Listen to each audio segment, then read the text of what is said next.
السلام علیکم ورحمۃ اللہ وبرکاتہ۔ امید ہے آپ سبھی حضرات خیریت سے ہوں گے۔ ٹھیک ہے، تو آج کا سبق ہم شروع کرتے ہیں۔ رحمۃ اللہ الواسعہ شرح حجت اللہ البالغہ کے صفحہ نمبر 125 پر ہیں۔ مجددین کی ضرورت اور ان کے کارنامے۔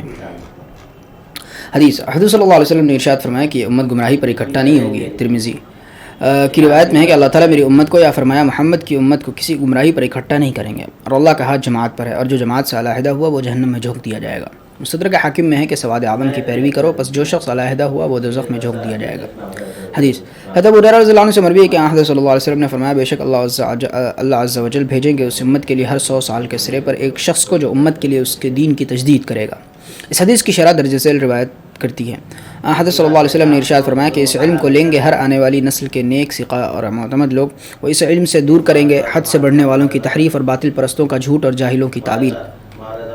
حضرت صلی اللہ علیہ وسلم سے پہلے جب لوگوں نے اللہ کے دین میں اختلاف کیا اور زمین میں بگاڑ پھیلایا تو صورتحال نے تقاضا کیا اور اللہ تعالیٰ نے رحمت عالم کو مبعوث فرمایا اور آپ کی بعثت کے ذریعے سابقہ ملت کی کجی کو درست کیا اور اللہ کے دین کو تر و تازہ کر دیا۔ پھر جب آپ نے وفات پائی تو وہ عنایت الہی بعین ہی آپ کے لائے ہوئے علم و ہدایت کی طرف متوجہ ہوئی، کیونکہ نبوت کا سلسلہ آپ پر منتہی ہو گیا تھا۔ اب ہدایت کی روشنی آپ صلی اللہ علیہ وسلم کے دین کے بقا پر موقوف تھی، اس لیے مصلحت خداوندی میں اس آخری دین کی حفاظت ضروری ہوئی۔ بس وہ مہر الہی امت کے دلوں میں الہامات اور دیگر تقریبات کا باعث بنی۔ غرض بارگاہ خداوندی میں فیصلہ ہو چکا ہے کہ ہدایت لوگوں میں قیامت تک برقرار رہے گی، اس لیے ضروری ہوا کہ لوگوں میں لامحالہ ایسی امت رہے جو دین کی حفاظت کرے، اور یہ بھی ضروری ہوا کہ امت ساری گمراہی پر متفق نہ ہو جائے، اور یہ بھی ضروری ہوا کہ قرآن کریم لوگوں میں ہمیشہ محفوظ رہے۔ ادھر صورتحال یہ ہے کہ جس طرح شاندار حویلی میں عرصہ دراز گزرنے سے مکڑیاں جالے تنتی ہیں، گرد و غبار جمتی ہے، کہیں سے پلاسٹر اکھڑتا ہے اور رنگ و روغن پھیکا پڑتا ہے یا اڑ جاتا ہے، تو حویلی کی صفائی اور تزئین کاری ضروری ہوتی ہے۔ اس طرح لوگوں کی استعدادوں کے اختلاف نے کہ کوئی عالم ہے اور کوئی جاہل واجب کیا کہ مدت مدید گزرنے پر لوگ اپنی طرف سے دین میں کچھ ایسی چیزیں شامل کر دیں جو دین میں سے نہیں ہیں۔ ایسے وقت میں لطف خداوندی ایسے رجال کار کو کھڑا کرتا ہے جو دین کی عمارت کی صفائی اور تزئین کاری کا کام کریں۔ یہ ایسے حضرات ہوتے ہیں جن کی سربلندی کا قدرت فیصلہ کر چکی ہوتی ہے۔ یہی مجددین امت ہے۔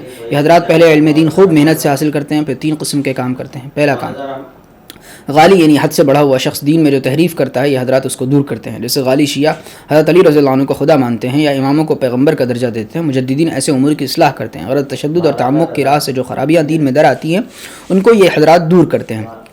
دوسرا کام باطل پرستوں کے ادعاءات کی قلی کھولتے ہیں، جیسے ملعون قادیانی کا دعوی نبوت، غرض استحسان اور 2 ملتوں میں خلط مل پیدا کرنے سے جو خرابیاں پیدا ہوتی ہیں ان کو یہ حضرات دور کرتے ہیں۔ تیسرا کام جاہلوں کی غلط تعویلات سے پردہ اٹھاتے ہیں، جیسے رضا خانیوں کا سورۃ المائدہ کی آیت نمبر 15 سے استدلال کہ حضرت صلی اللہ علیہ وسلم نور تھے اور آپ کا سایہ نہیں تھا، حالانکہ آیت میں نور سے مراد قرآن ہے، کیونکہ آگے یہدی بہ میں مفرد ضمیر آئی اور مسند احمد کی روایت سے آپ کا سایہ ہونا ثابت ہے۔ اور اس تعاون کی راہ سے اور ضعیف تعویلات کی بنیاد پر مامور بھی کو ترک کر دینے کی وجہ سے دین میں جو خرابیاں پیدا ہوتی ہیں مجددین ان کو بھی دور کرتے ہیں۔ علماء انبیاء کے وارث ہیں۔ حدیث حضرت معاویہ رضی اللہ عنہ سے روایت ہے کہ حضرت صلی اللہ علیہ وسلم نے فرمایا اللہ تعالیٰ جس کے ساتھ خیر چاہتے ہیں اس کو دین کی سمجھ عطا فرماتے ہیں۔ اچھا، حدیث ایک طویل حدیث میں حضرت ابو الدرداء رضی اللہ عنہ سے مروی ہے کہ حضرت صلی اللہ علیہ وسلم نے ارشاد فرمایا بے شک علماء انبیاء کے وارث ہیں اور انبیاء نے دینار و درہم کا ورثہ نہیں چھوڑا، انہوں نے علم ہی کا ورثہ چھوڑا ہے، بس جس نے وہ علم حاصل کیا اس نے کامل حصہ لیا۔ حضرت ابو امامہ رضی اللہ عنہ سے مروی ہے کہ حضرت صلی اللہ علیہ وسلم کے سامنے عابد و عالم 2 شخصوں کا تذکرہ کیا گیا تو آپ نے فرمایا کہ عالم کی عابد پر برتری ایسی ہے جیسے میری تم میں سے ایک معمولی آدمی پر برتری۔ اس قسم کی اور روایتیں بھی ہے، جیسے ایک ضعیف حدیث ہے فقیہ واحد اشد علی الشیطان من 1000 عابد، کہ ایک فقیہ شیطان پر 1000 عابدوں سے زیادہ بھاری ہے۔ ایک دوسری مرسل روایت میں ہے کہ جس کی موت اس حال میں آئے کہ وہ علم دین حاصل کر رہا ہو تو اس کے ذریعے تاکہ اس کے ذریعے اسلام کو زندہ کرے تو اس کے اور نبیوں کے درمیان جنت میں 1 درجے کا فرق ہوگا۔ اور اس قسم کی اور بھی حدیثیں ہیں جن میں علماء کا مقام و مرتبہ بیان فرمایا گیا۔ تشریح علماء کا یہ مقام و مرتبہ اس لیے کہ جب اللہ تعالیٰ کسی ہستی کو نبوت سے سرفراز فرماتے ہیں اور اس سے مخلوق کی ہدایت کا کام لیتے ہیں تو ضروری ہے کہ اس پر اللہ تعالیٰ کی نوازشیں ہوں اور فرشتے مامور ہوں کہ وہ اس ہستی سے محبت کریں اور اس کی عظمت کا دم بھریں۔ پہلے مباحث اول کے باب سوم میں روایت بیان کی جا چکی ہے کہ جب اللہ تعالیٰ کسی بندے سے محبت فرماتے ہیں تو حضرت جبریل علیہ السلام کو اس سے محبت کرنے کا حکم دیتے ہیں، پھر زمین میں اس کی مقبولیت رکھی جاتی ہے۔ پھر جب نبی اس دنیا سے تشریف لے جاتے ہیں تو وہ نوازشیں جو نبی کے ساتھ مخصوص تھی حاملین علوم نبوت، ناقلین شریعت اور ناشرین دین پر مبذول ہوتی ہیں، اس لحاظ سے کہ وہ نبی کی ملت کے محافظ ہیں۔ اس طرح علماء انبیاء کے وارث ہوتے ہیں اور اللہ تعالیٰ ان کو بے شمار فوائد و برکات سے نوازتے ہیں۔ محدثین کے لیے تر و تازگی کی دعا. حدیث حضرت عبداللہ بن مسعود رضی اللہ عنہ سے مروی ہے کہ حضرت صلی اللہ علیہ وسلم نے فرمایا اللہ تعالیٰ تازہ رکھیں اس بندے کو یعنی قدر و منزلت بڑھائیں اور اس کو بہت خوشی حاصل ہو جس نے میری بات سنی پس اس کو یاد کیا اور محفوظ کیا اور دوسروں تک پہنچایا. پس بعض حاملین فقہ فقی نہیں ہوتے اور بعض حاملین فقہ اس شخص کو پہنچاتے ہیں جو اس سے بڑا فقی ہوتا ہے. یعنی بعض لوگوں کو حدیث یاد کرنے والے بعض حدیث کو یاد کرنے والے فقی نہیں ہوتے یا فقی ہوتے ہیں مگر جس کو وہ پہنچاتے ہیں وہ زیادہ سمجھ رکھتا ہے. بس چاہیے کہ حدیث بعین ہی پہنچائے تاکہ آگے والا اس سے مسائل مستنبط کرے. تشریح علماء یعنی حاملین و ناقلین و ناشرین علوم نبوت تو انبیاء کے جانشین ہیں. ان کا مقام و مرتبہ تو بہت بلند ہے. اس کے بعد درجہ ان محدثین کرام کا ہے جو فقی نہیں ہے. ان کو بھی رسول اللہ صلی اللہ علیہ وسلم نے شادابی کی دعا دی ہے. یہ فضیلت ان کو بئی وجہ حاصل ہوئی ہے کہ وہ بھی کسی درجے میں ہدایت نبوی کو مخلوق تک پہنچانے والے ہیں. حدیث میں کس بیانی کبیرہ گناہ ہے. حدیث حضرت عبداللہ بن عمر رضی اللہ عنہما سے مروی ہے کہ حضرت صلی اللہ علیہ وسلم نے فرمایا جس نے جان کر مجھ پر جھوٹ باندھا وہ اپنا ٹھکانہ دوزخ میں ڈھونڈے. حضرت ابو ہریرہ رضی اللہ عنہ سے مروی ہے کہ حضرت صلی اللہ علیہ وسلم نے فرمایا کہ آخری زمانے میں بڑے فریبی بڑے جھوٹے لوگ ہوں گے جو تمہارے پاس ایسی حدیثیں لائیں گے جو تم نے نہ سنی ہوں گی نہ تمہارے باپ داداؤں نے. بس بچو تم ان سے اور بچاؤ ان کو اپنے سے. نہ گمراہ کر دے وہ تم کو اور نہ فتنے میں ڈال دے وہ تم کو. حدیث میں کذب بیانی کبیرہ گناہ ہے. پہلی حدیث میں جو وعید ہے وہ اس حرکت کے کبیرہ گناہ ہونے کی نشاندہی کرتی ہے اور اس کی وجہ یہ ہے کہ بعد کی صدیوں تک دین کے پہنچنے کی راہ بس روایت ہی ہے. بس اگر روایات میں فساد در آئے گا تو دین کیسے محفوظ رہے گا. اس لیے روایت حدیث میں غایت درجہ احتیاط ضروری ہے اور احتیاط کی دو صورتیں ہیں. راوی خود روایت حدیث میں بے احتیاطی نہ برتے پورے تیقد کے ساتھ روایت بیان کرے برخود غلط قسم کے لوگوں کی حوصلہ افزائی نہ کی جائے بلکہ ان کی حوصلہ شکنی کی جائے. دوسری روایت میں اس کی طرف اشارہ ہے. اسرائیلی روایات کے احکام. حدیث مذکورہ حدیث میں یہ بھی ارشاد ہے کہ بنی اسرائیل سے باتیں نقل کرو اس میں کوئی حرج نہیں. حضرت ابو ہریرہ رضی اللہ عنہ فرماتے ہیں کہ اہل کتاب عبرانی زبان میں تورات پڑھ کر عربی مسلمانوں کے لیے تشریح کرتے تھے. بس رسول اللہ صلی اللہ علیہ وسلم نے ارشاد فرمایا کہ نہ سچا جانو اہل کتاب کو اور نہ جھٹلاؤ ان کو اور کہو ہم ایمان رکھتے ہیں اللہ پر اور اس وحی پر جو ہماری طرف اتاری گئی ہے اور اس پر جو ابراہیم علیہ اسماعیل اسحاق یعقوب علیہ السلام اور اولاد یعقوب پر اتاری گئی اور اس پر جو موسیٰ اور عیسیٰ علیہ السلام دیے گئے ہیں اور اس پر جو دیگر انبیاء دیے گئے ہیں ان کے پروردگار کی طرف سے. تفریق نہیں کرتے ہم ان میں سے کسی کے درمیان اور ہم اللہ کے فرمان بردار ہیں. علاوہ ازیں حدیث بھی اس موقع پر پڑھ لی جائے جس میں آپ صلی اللہ علیہ وسلم نے حضرت عمر رضی اللہ عنہ سے فرمایا کہ کیا تم یہود و نصارہ کی طرح دین کے معاملے میں حیرت کا شکار ہو. مسئلہ اہل کتاب سے کتاب و سنت کی تائید کے طور پر کوئی بات نقل کرنا درست ہے بشرطے کہ اس بات کا اطمینان ہو کہ دین کے احکام میں خلط ملط نہ ہوگا. اس کے علاوہ دیگر باتیں نقل کرنا جائز نہیں. بائبل سے باتیں نقل کرنے کا بھی یہی حکم ہے.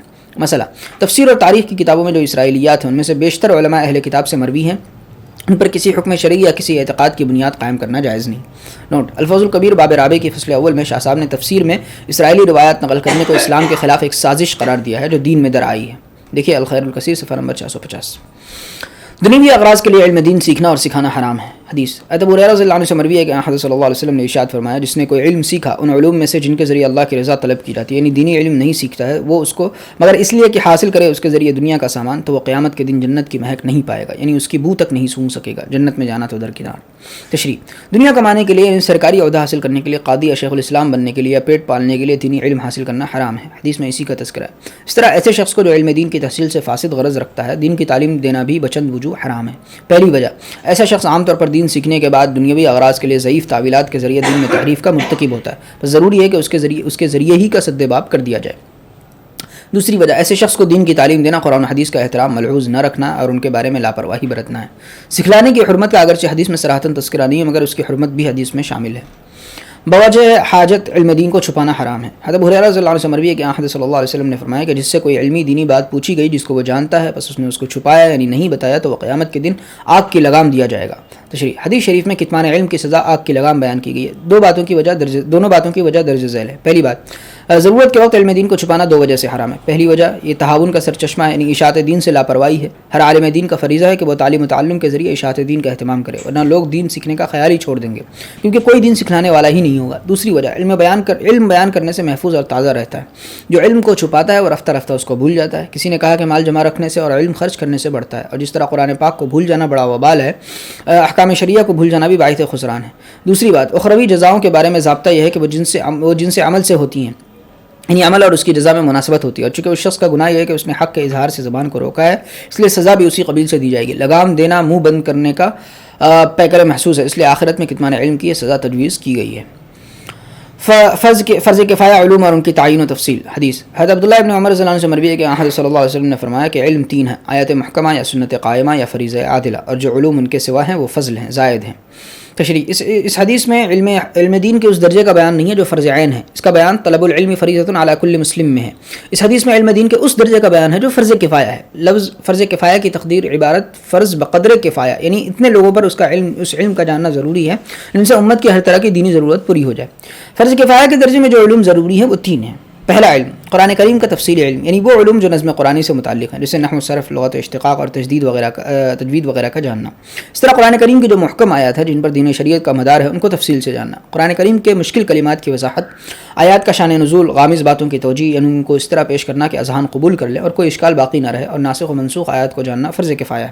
رہی وہ آیات جو از قبیل متشابہات ہیں جیسے حروف مقطعات اور آیات صفات، تو ان کا حکم یہ ہے کہ ان کی مراد میں توقف کیا جائے یا محکم آیات کے ذریعے ان کی مراد متعین کی جائے اگر یہ بات ممکن ہو۔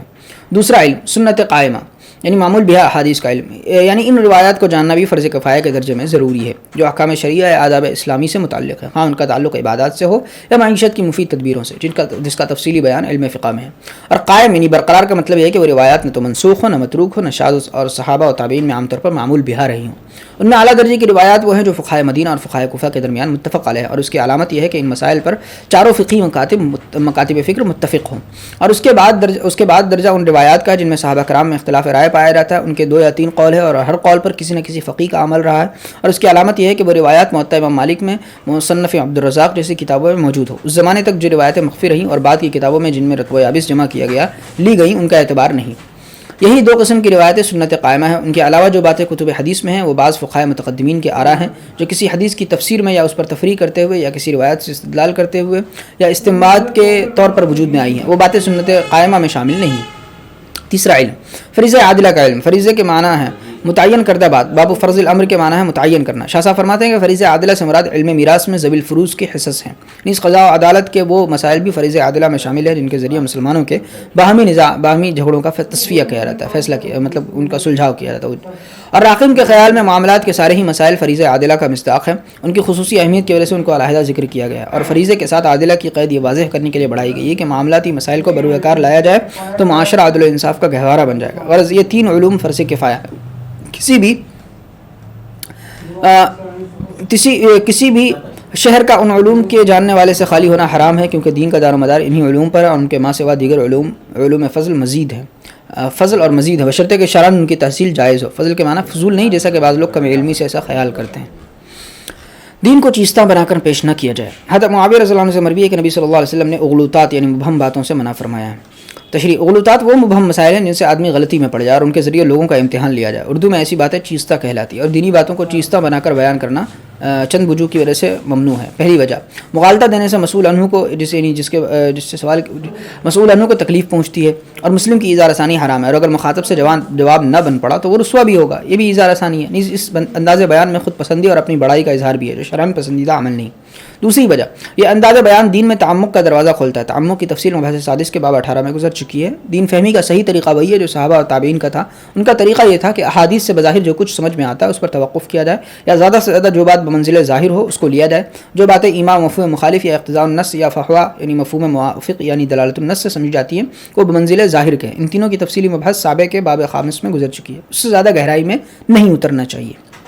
جب تک واقعہ رونما نہ ہو اور حکم جاننے کی شدید مجبوری پیش نہ آئے اجتہاد میں نہیں گھسنا چاہیے، کیونکہ جب واقعہ رونما ہوتا ہے اور اس کا شرعی حکم جاننے کی ضرورت پیش آتی ہے تو اللہ تعالیٰ اپنی عنایت سے جو ہمیشہ لوگوں کے حال پر مبذول رہتی ہے اس سلسلے میں علم کا دروازہ کھولتے ہیں، اور یہ خیال ہے کہ پہلے سے تیاری کر لی جائے تو کیا حرج ہے۔ اس وجہ سے صحیح نہیں یہ خیال کہ پہلے سے تیاری کر لی جائے تو کیا حرج ہے، اس وجہ سے صحیح نہیں کہ قبل از وقت مسائل میں غور کرنے میں غلطی کا احتمال ہے، کیونکہ جس طرح الفاظ کا موضوع لہو جانے بغیر الفاظ کو وضع نہیں کیا جا سکتا، اسی طرح صورت واقعہ کو اچھی طرح سمجھے بغیر ان کے احکام بھی مرتب نہیں کیے جا سکتے۔ فائدہ پیش آمدہ صورت کے ہر پہلو پر غور کر کے ان کے احکام مرتب کرنا اس سے مختلف چیز ہے۔ یہ کام درست ہے بلکہ ضروری ہے۔ مثلا جب تک ریل گاڑی نہیں چلی تھی، ہوائی جہاز نہیں اڑا تھا، ان کے احکام کو مرتب کرنا جوئے شیر لانے کے مترادف تھا، اور کوئی شخص یہ کوشش کرتا بھی تو قدم قدم پر ٹھوکرے کھاتا، مگر اب ان کے تمام پہلوؤں پر غور کر کے سب ممکنہ صورتوں کے احکام مرتب کرنا ضروری ہے۔ امام اعظم رحمۃ اللہ علیہ اور ان کے تلامذہ نے یہی کام کیا تھا۔ وہ ارائیتا سے واقعے کا ایک پہلو ذکر کرتے تھے، پھر اس کا حکم بیان کرتے تھے۔ فائدہ اختبار یعنی ذہنی صلاحیت کا اندازہ کرنے کے لیے، ذہنی صلاحیت کی بالیدگی کے لیے کوئی مبہم سوال کرنا سنت سے ثابت ہے، وہ بھی مذکورہ ضابطے سے مختلف چیز ہے۔ بخاری شریف کتاب العلم باب نمبر 5 حدیث نمبر 62 میں ہے کہ حضرت صلی اللہ علیہ وسلم نے صحابہ سے ایک سوال کیا کہ بتاؤ وہ کون سا درخت ہے جس کے پتے کبھی نہیں جھڑتے اور مومن کی مثال ہے پھر جب کوئی جواب نہ دے سکا تو آپ نے خود ہی بتایا کہ وہ کھجور کا درخت ہے۔ تفسیر بالرائے حرام ہے، اور رائے کا مطلب حدیث حضرت ابن عباس رضی اللہ عنہما سے مروی ہے کہ حضرت صلی اللہ علیہ وسلم نے فرمایا کہ جس نے قرآن میں اپنی رائے سے بات کہی پس چاہیے کہ وہ اپنا ٹھکانہ جہنم میں بنا لے، اور ایک روایت میں جس نے قرآن میں علم کے بغیر کہا پس چاہیے کہ وہ اپنا ٹھکانہ جہنم میں ڈھونڈے۔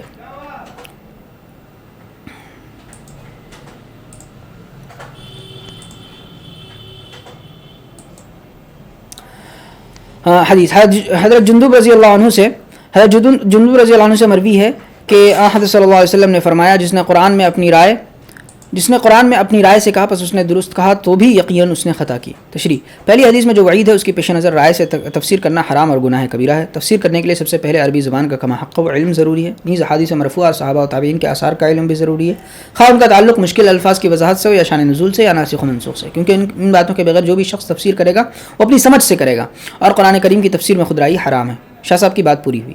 مولانا محمد قاسم نانوتوی رحمۃ اللہ علیہ نے تحذیر الناس کے آخر میں عقل کی مثال دوربین اور خوردبین سے دی ہے۔ دوربین سے دور فاصلے کی چیزیں قریب نظر آتی ہیں اور خوردبین سے چھوٹی چیزیں بڑی دکھائی دیتی ہیں۔ اسی طرح عقل بھی اذہان سے بعید اور دقیق باتوں کو واضح کرتی ہے۔ بس تفسیر قرآن میں عقل کا استعمال ممنوع نہیں اور رائے سے عقل مراد نہیں۔ تفسیر میں عقل کا استعمال ممنوع کیسے ہو سکتا ہے؟ قرآن کریم میں تو جگہ جگہ عقل سے کام لینے کی ہدایت ہے، اور عقلوں کے تفاوت ہی سے بے شمار تفاسیر وجود میں آئی ہے، بلکہ حدیث میں ہے کہ لا ينقضي عجائبہ، کہ اس کی حیرت زا باتیں تو کبھی ختم ہی نہیں ہوں گی۔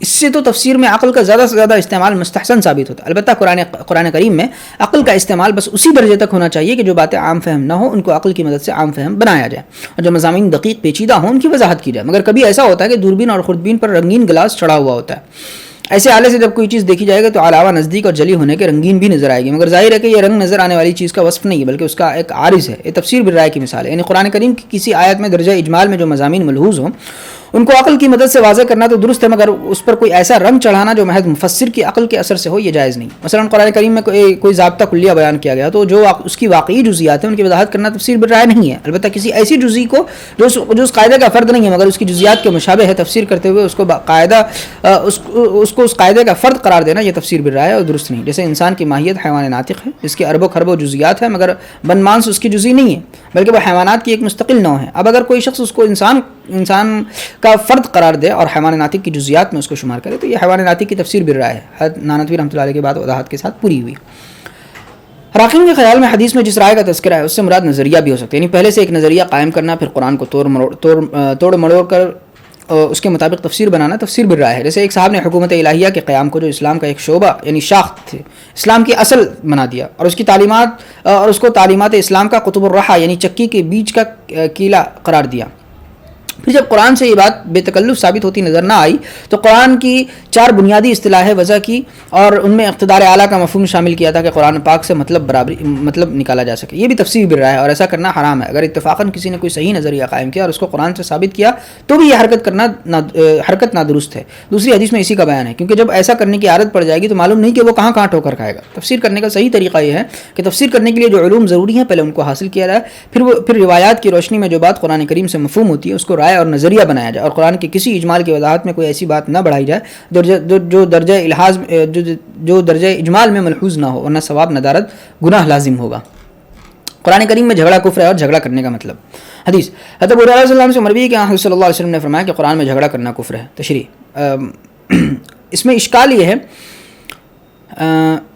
مراءن باب مفعلہ کا مصدر ہے، مارا مراءن و مماراتن کے معنی ہے جھگڑا کرنا۔ دوسرا لفظ اس مفہوم کے لیے جدال ہے۔ قرآن میں جدال حرام ہے۔ جدال فی القرآن یہ ہے کہ قرآن کے منصوص حکم کو دل میں پیدا ہونے والے کسی شبہ کی وجہ سے رد کرنا فائدہ، مگر اس میں اشکال یہ ہے کہ باب مفعلہ کا خاصہ اشتراک ہے، یعنی 2 شخص کسی کام میں شریک ہوں۔ حضرت سلیمان علیہ السلام نے اپنے بیٹے کو نصیحت کی، دع المراء فإن نفعه قلیل وهو یہیج العداوۃ بین الاخوان، جھگڑا چھوڑو کیونکہ اس کا فائدہ تھوڑا ہے اور برادروں میں عداوت یعنی دشمنی کو بھڑکاتا ہے۔ ظاہر ہے کہ یہ جھگڑا 2 شخصوں میں ہوگا۔ حدیث میں ہے کہ من ترک المراء وهو محق بنی له فی وسطها، جو جھگڑا چھوڑ دے گا دراحلے کے حق پر ہے تو اس کے لیے جنت کے بیچ میں ایک محل بنایا جائے گا۔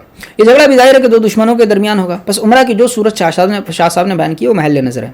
زین العرب نے مرا کے معنی شک کے کیے ہیں اور اس لفظ کو مریتن کے معنی میں لیا ہے، مگر یہ بات بھی مضبوط نہیں کیونکہ مراؤن اور ہے اور مریتن اور ہے۔ قاضی بزاوی نے تدارو یعنی جھگڑے میں بات کو ایک دوسرے پر ڈالنا کے معنی کیا ہے، بس یہ حدیث آئندہ حدیث کے معنی میں ہوگی۔ یہ دونوں قول مرکات شرح مشکات میں موجود ہیں۔ اچھا، قرآن حدیث کو باہم ٹکرانا حرام ہے اور اس کی صورت حدیث عبداللہ ابن عمر رضی اللہ عنہما سے فرماتے ہیں کہ رسول اللہ صلی اللہ علیہ وسلم نے کچھ لوگوں کو دیکھا کہ وہ قرآن کریم کے ذریعے ایک دوسرے کی تردید کر رہے ہیں. پس آپ نے فرمایا کہ جو تم لوگوں سے پہلے ہوئے وہ بس اسی وجہ سے برباد ہوئے کہ انہوں نے اللہ کی کتاب کے ایک حصے کو دوسرے حصے سے ٹکرایا. حالانکہ قرآن کریم اس حال میں نازل ہوا کہ اس کا ایک حصہ دوسرے حصے کی تصدیق کرتا ہے. بس تم اس کے ایک حصے کو دوسرے حصے کے ذریعے مت جھٹلاؤ، تم اس میں سے جو جانتے ہو اس کو کہو، جو نہیں جانتے اس کو جاننے والے کے حوالے کر دو. تشریح: قرآن کریم کے ذریعے تدافع حرام ہے. شاہ صاحب نے اس کی دو صورتیں بیان کی ہیں. پہلی صورت، ایک شخص ایک آیت سے اپنے موقف پر استدلال کرے، دوسرا اس کی تردید کرے، اور وہ اس کے برخلاف دوسری آیت سے اپنے موقف پر استدلال کرے اور پہلا اس کی تردید کرے. یہ صورت حرام ہے. روایت کے بعض طرق میں ہے کہ صحابہ میں تقدیر کے مسئلے میں بحث ہو رہی تھی. آپ نے ارشاد فرمایا کہ بس ایسے پیچیدہ مسئلے میں عام لوگوں کا بحث کرنا اور قرآن کے ایک حصے کو دوسرے حصے سے ٹکرانا یہ باعث ہلاکت ہے. قرآن کا بعض کی تصدیق کرنے والا ہے، اس کے مضامین میں کوئی اختلاف نہیں. سورۃ النساء آیت نمبر 82 میں قرآن میں اختلاف کی نفی کی گئی ہے. اگر کسی کو قرآن میں دو مختلف باتیں نظر آئے تو وہ نظر کا قصور ہے. ایسی صورت میں کسی بڑے عالم کی طرف رجوع کرنا چاہیے اور صحیح بات سمجھنی چاہیے.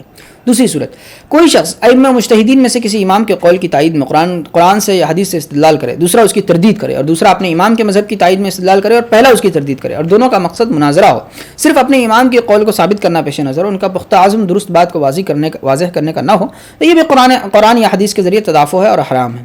فائدہ: حضرت شاہ صاحب کی بات کا یہ مطلب نہیں کہ ارباب مذاہب اپنے اماموں کے قول پر قرآن و حدیث سے استدلال نہ کریں، کیونکہ صحابہ و تابعین ہمیشہ اپنے موقف پر قرآن و حدیث سے استدلال کرتے رہے اور دوسروں کے استدلال کا جواب بھی دیتے رہے. بلکہ شاہ صاحب کے ارشاد کا مطلب یہ ہے کہ اس قسم کے استدلال میں احتیاط سے کام لینا چاہیے. نصوص کو باہم ٹکرانے کی صورت پیدا نہیں ہونی چاہیے. مستدل کا مقصد اظہار حق ہونا چاہیے، صرف بات کی پچ یعنی بات کو ثابت کرنا یہ مقصود نہ ہو. آیت کا ظاہر و باطن ہر ایک کی جائے اطلاع.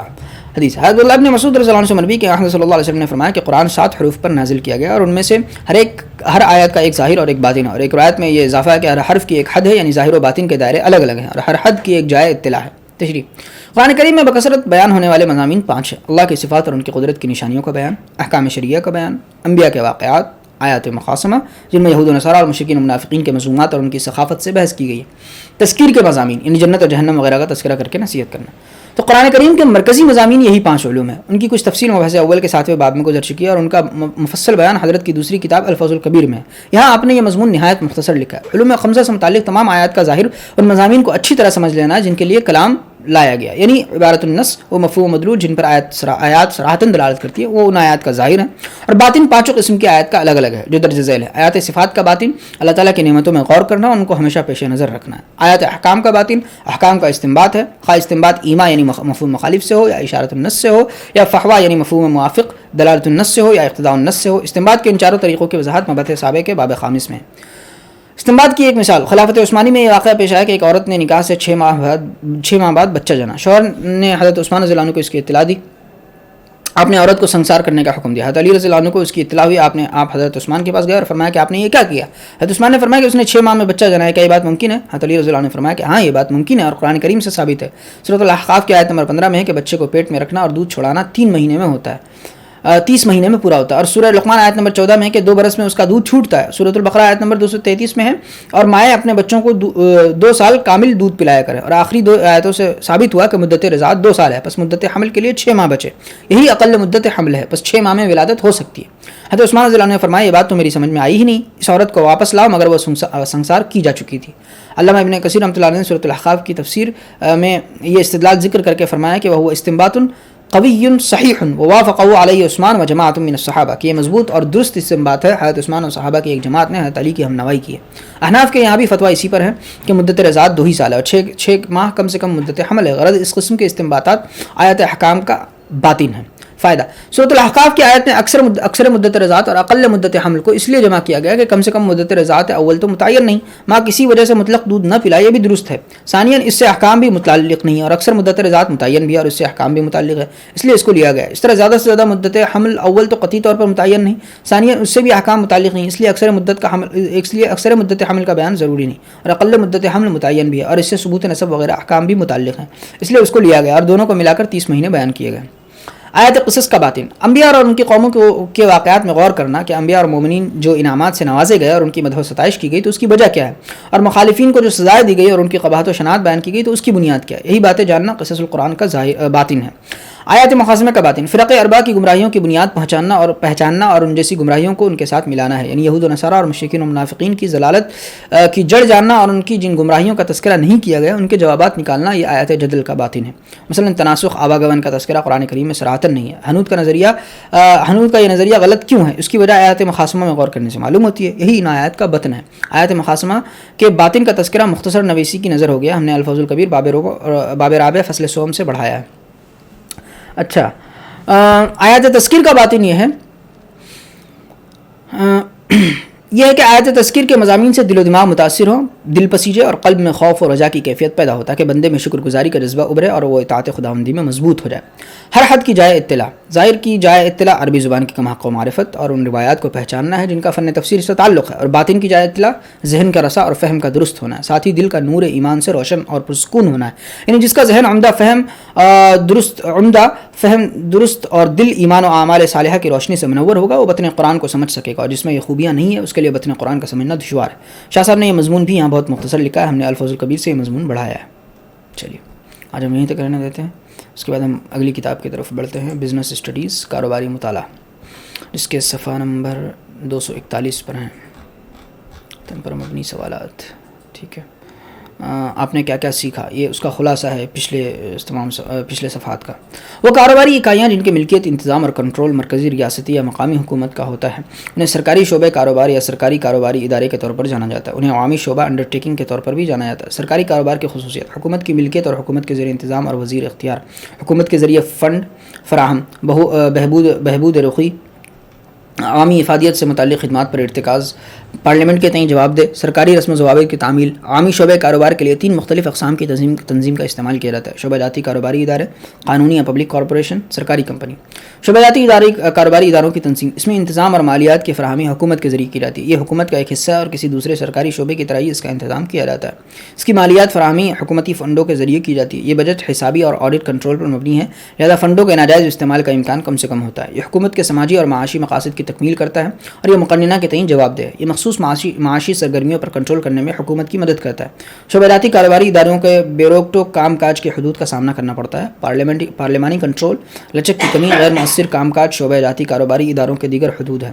قانونی کارپوریشن وہ تنظیمیں ہیں جن کی تشکیل پارلیمنٹ، ریاستی قانون ساز اسمبلیوں کے خصوصی ایکٹ کے تحت کی جاتی ہے۔ یہ خود مختار ادارے ہیں اور اپنے داخلی مینجمنٹ کے لحاظ سے سرکاری کنٹرول سے آزاد ہوتے ہیں، تاہم یہ پارلیمنٹ اور ریاستی مقننہ کے تئیں جواب دہ ہیں۔ اس کی پونجی پوری طرح حکومت کے ذریعے فراہم کی جاتی ہے۔ ان کا انتظام و انتصرام بورڈ آف ڈائریکٹرز کے ذریعے کیا جاتا ہے، جو ان افراد پر مشتمل ہوتا ہے جو کاروباری مینجمنٹ میں تربیت یافتہ اور تجربہ کار ہوتے ہیں۔ بورڈ آف ڈائریکٹرز کے ممبران حکومت کے ذریعے نامزد کیے جاتے ہیں۔ یہ صحیح ہے کہ قانونی کارپوریشن کا سب سے بڑا فائدہ اس کی آزادی اور لچکداری ہے، لیکن یہ صرف کاغذی ہوتا ہے۔ حقیقت میں زیادہ تر معاملات میں بہت زیادہ سرکاری مداخلت ہوتی ہے۔ ان کی سرگرمی اور حقوق میں ترمیمات صرف پارلیمنٹ کے ذریعے انجام دی جا سکتی ہیں۔ چونکہ یہ سبھی تنظیمیں بہت کم مسابقت کا سامنا کرتی ہیں، اس لیے کبھی کبھی وہ اپنے معاملات کے انتظام میں کمرشل طرز نظر کو انداز کر دیتے ہیں۔ ایک کمپنی جس میں مرکزی اور ریاستی حکومت اس کی 51% یا زیادہ پونجی پر قابض ہوتی ہے، اسے سرکاری کمپنی کے طور پر سمجھا جاتا ہے۔ ان کمپنیوں کا رجسٹریشن کمپنیز ایکٹ 1956 کے تحت کیا جاتا ہے اور ان کے سبھی اصول اور ضوابط کی تعمیل کی جاتی ہے جو کسی دیگر رجسٹرڈ کمپنی کے لیے قابل اطلاق ہوتی ہیں۔ پونجی پوری طرح یا جزوی طور پر حکومت کے ذریعے فراہم کی جاتی ہے۔ سرکاری کمپنیوں کی تشکیل محض کمپنیز ایکٹ کے ذریعے پیش طریقۂ عمل کے تعمیل کے ذریعے کی جاتی ہے۔ ان کمپنیوں کا انتظام بورڈ آف ڈائریکٹرز کے ذریعے کیا جاتا ہے جو پیشہ ورانہ آزاد معروف شخصیت پر مشتمل ہوتی ہے۔ سرکاری کمپنی کاروباری اصولوں کی بنیاد پر چلائی جا سکتی ہے اور نجی سیکٹر کے لیے صحت مندانہ مسابقت فراہم کرتی ہے۔ ان سبھی فوائد کے باوجود یہ کمپنیاں حدود کا سامنا کرتی ہیں، جیسے صحیح وقت پر صحیح فیصلہ اختیار کرنے کے لیے اقدام کی کمزوری، کاروباری مینجمنٹ میں مہارت کی کمی، حکومت میں تبدیلی کے سبب پالیسی اور مینجمنٹ کی بار بار تبدیلی، عوامی شعبے کاروباری ادارے کی اہمیت، متوازن علاقائی ترقی۔ عوامی شعبے کاروباری ادارے کی جو اہمیت ہے تو اس میں کیا کیا ہے؟ متوازن علاقائی ترقی، کسی معیشت کی بنیادی صنعتوں کی افزائش، عوامی بہبود کی سرگرمیوں پر ارتکاز، برآمد کا فروغ، ضروری اشیاء کی قیمت کنٹرول، نجی اجارہ داری کے اثرات پر بندش، ملک کی سلامتی کو یقینی بنانا، معاشی نابرابری کو کم سے کم کرنا۔ موجودہ صورتحال: پچھلے 5 سالہ منصوبے کی شروعات پر حکومت کی سرمایہ کاری 5 مرکزی عوامی شعبے کاروبار کے اداروں میں 29 کروڑ تھی۔ اب 31 مارچ 2006 کو یہ سرمایہ کاری 239 کاروباری اداروں میں 3,93,057 کروڑ روپے تک بڑھ گئی ہے۔ سرکاری کاروبار نے ہندوستانی معیشت میں ایک اہم کردار نبھایا، لیکن عوامی شعبے کاروباری اداروں میں مجموعی کارکردگی زیادہ تر اطمینان بخش نہیں ہے۔ حکومت سرکاری شعبے کاروبار کے اداروں کے احیاء اور ساخت کے لیے تمام اقدامات کر رہی ہے، تاکہ ان کی کارکردگی، پیداواریت اور نفع پذیری کو بہتر بنایا جا سکے۔ زیادہ زور ان بیمار اور دائمی نقصان میں رہنے والے کاروباری اداروں پر دیا گیا جو بحالی اور تجدید کے اہل ہیں۔ 24 جولائی 1991 کو حکومت ہند نے اپنی صنعتی پالیسی کا اعلان کیا تاکہ عوامی شعبے کاروبار کی کارکردگی اور پورٹ فولیو میں اصلاح کی جا سکے۔ نئی معاشی پالیسیوں میں نرم کاری، نجکاری اور عالم کاری پر بھی زور دیا گیا اور عوامی شعبے کے کردار کی نئی توضیح کی گئی۔ کچھ منافع دینے والے عوامی شعبے کے اداروں کو خود مختاری اور مالیاتی اختیار کی نیابت کی تفویض کے لیے حکومت نے نورتن اور منی رتن کی حیثیت انہیں دی۔ کلیدی اصلاحات، یہ جو ہے آپ اس کو پڑھ لیجئے گا، سارے سوالات ہیں، ان سوالات کو حل کیجئے گا، آپ کو بہت فائدہ ہوگا انشاءاللہ۔ ٹھیک ہے، یہ کردار نگاری کے ذریعے مشق ہے۔ اس کے بعد ان ساری ویب سائٹ ہے گورنمنٹ آف انڈیا ڈائریکٹری، ٹھیک ہے، اس ویب سائٹ پر جا کر آپ جو اس کے متعلق مزید معلومات حاصل کر سکتے ہیں۔ ٹھیک ہے، ماڈیول 3 روزگار کے لیے تیاری، نمبر 4۔ آج کل اپنا کاروبار شروع کرنے کے لیے ہمارے پاس کئی طرح کے مواقع دستیاب ہوتے ہیں۔ یہ کاروبار چھوٹی مینوفیکچرنگ یونٹ یا تجارتی اکائی کی شکل میں ہو سکتی ہے۔ چھوٹے کاروبار گاؤں، قصبوں اور شہر میں خود روزگار کے عظیم مواقع پیش کرتے ہیں۔ اس کے علاوہ ہم لوگوں کو باقاعدہ مختلف خدمات فراہم کر سکتے ہیں اور اس بنیاد پر خود روزگار یافتہ بن سکتے ہیں۔ کاروبار حکومتی اور نجی سیکٹر میں اجرتی روزگار کی شکل میں ملازمت کے مواقع کی بھی تخلیق کرتا ہے۔ بعض مہارتوں یا ہنرمندیوں سے لیس ہو کر ہم دفتروں اور تکنیکی میدانوں میں مختلف مواقع حاصل کر سکتے ہیں۔ موجودہ ماڈیول کا مقصد طلباء کو خود روزگار اور اجرتی روزگار کے بارے میں سمجھ پیدا کرنا ہے۔ سبق نمبر 8 خود روزگار، سبق نمبر 9 اجرتی روزگار کے لیے آمادی۔ ٹھیک ہے، آج ہم یہیں تک رہنے دیتے ہیں۔ بہت بہت شکریہ، جزاکم اللہ خیر، والسلام علیکم ورحمۃ اللہ وبرکاتہ۔